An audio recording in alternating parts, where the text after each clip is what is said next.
Bismillahirrahmanirrahim. Assalamualaikum warahmatullahi wabarakatuh. Baik, kita lanjutkan pembahasan mengenai representasi data khususnya untuk aritmatik logik dari bilangan biner.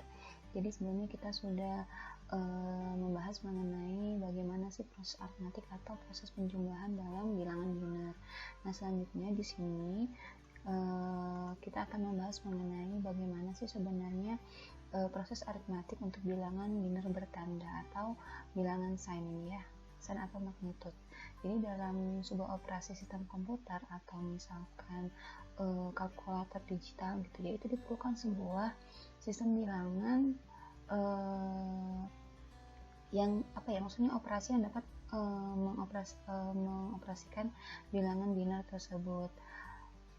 Nah, untuk bilangan sistem bertanda ini yang akan kita pelajari adalah bagaimana ya dalam perhitungan matematikanya untuk memproses input dalam bilangan negatif atau istilahnya adalah bilangan sign. Nah, ada beberapa step atau beberapa rules yang bisa kita lakukan. Yang pertama adalah dengan memberikan tanda yang pertama bilangan bertanda, yang kedua adalah bilangan one complement dan two complements. Oke, untuk penjumlahan bilangan biner yang sebelumnya telah kita bahas di video kemarin, bahwa penjumlahan dalam bilangan biner itu sebenarnya sama dengan penjumlahan bilangan desimal. Yang membedakan dia hanya melakukan penjumlahan dari dua bilangan yang berbeda, yaitu 1 dan 0. Di sini ya kita review kembali bahwa untuk penjumlahan bilangan 1 dan 1, maka dia akan membawa sebuah carry yang nantinya akan dijumlahkan pada bilangan setelahnya gitu ya, seperti ini. 1 ditambah 1 0, sisanya adalah 1, kemudian 1 ditambah 1 adalah 1 0, kemudian ditambahkan 1, hasilnya adalah 1, kita ambil sisanya ke atas sehingga 1 ditambah 1 adalah 1 0, kita tuliskan bilangan di akhirnya, dan 1 ditambah 1 adalah 0, seperti itu. Nah, ini untuk contoh penjumlahan bilangannya. Oke, selanjutnya kita langsung masuk ke dalam sistem bilangan bertanda. Nah, untuk pengoperasiannya bilangan sign ini ya, kita bisa memberikan tanda ya bilangan positif dan negatif itu dengan menunjukkan bitnya.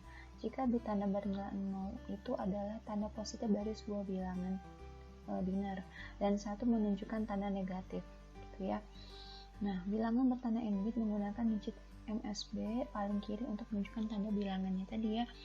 Nah, seperti ini bentuknya, misalkan bilangan sign ya, dimana tadi bahwa prinsipnya kita harus melihat bilangan dari MSB-nya, artinya adalah bilangan paling depan. Nah, itu merupakan sebuah tanda dari bilangan. Nah, ini ada contohnya, tulis angka 52 dan minus 52 sebagai bilangan 4 bit bertanda. Nah, langkah yang harus kita ambil yang pertama ya, seperti ini. Untuk bilangan sign, yang pertama adalah kita ubah dulu bilangan desimal 52 dan minus 52 ini ke dalam bilangan biner gitu ya. Nah, di sini karena di contohnya adalah sebagai bilangan bertanda harusnya 7 bit ya. Nah, ini bilangan bertanda 7 bit ya. Jadi di sini 1 bit pertama itu sebagai tandanya, dan 6 bit setelahnya adalah nilai dari konversi atau konversi terrepresentasi bilangan desimal ke bilangan biner. Nah, di sini untuk menandakan bahwa dia bernilai positif pada bilangan sign gitu ya, atau bilangan bertanda, kita berikan di sini nilai 0 di depannya. Sedangkan untuk minus 52 kita berikan tanda 1 di depannya, seperti itu. Ini adalah cara pertama untuk membedakan bilangan bertanda pada sistem operasi komputer. Bilangan one complement yang kedua ya.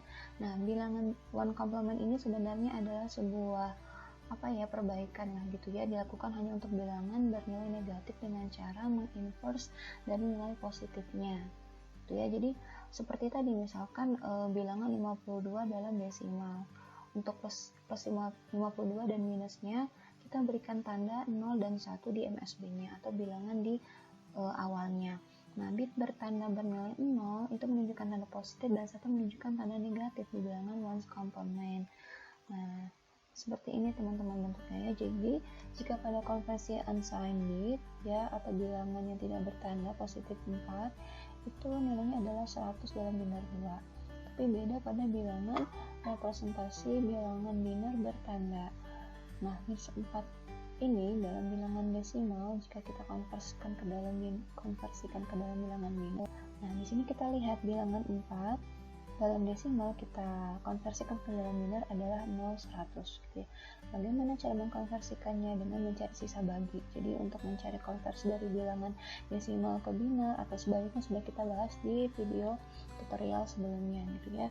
Nah, untuk representasi ones complement caranya adalah dengan mengubah bilangan bertanda tadi ya menjadi bilangan negatifnya. Jadi 0 itu kita ubah menjadi bilangan 1, kemudian bilangan 1 kita ubah menjadi 0, bilangan 0 dan 0 kita ubah menjadi 1, 1.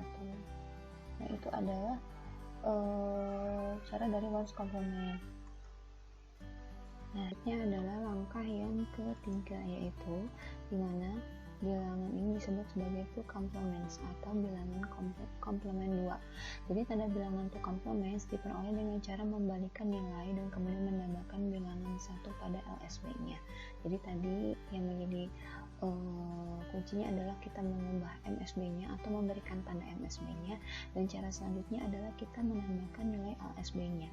Ya, jadi prosesnya dibalikan seluruh bit, misalkan 001 menjadi 110 tadi ya pada bilangan one complement, kemudian bilangan tersebut kita tambahkan nilai 1. Nah, ini contohnya ya, itulah bilangan desimal ya negatif 4 dalam bilangan two complements. Artinya di sini adalah kita ubah dulu desimal min 4 ke dalam bilangan two complement menjadi 0, 100, kemudian dalam 0, 100 itu kita ubah bilangannya dan kita tambahkan nilai 1 setelahnya. Ya, kita lanjutkan. Nah, sini ya, misalkan tadi bilangan desimalnya adalah 4 dalam binar, maka kita ubah ke dalam desimalnya menjadi 100 dalam maaf ini kebalik ya, harusnya ini 4 dalam desimal 100 sudah kita ubah ke dalam binar seperti ini. Kemudian selanjutnya adalah menambah bilangan tersebut dengan bit 1 pada LSB-nya. Jadi 100 ditambahkan 1 jadi 101.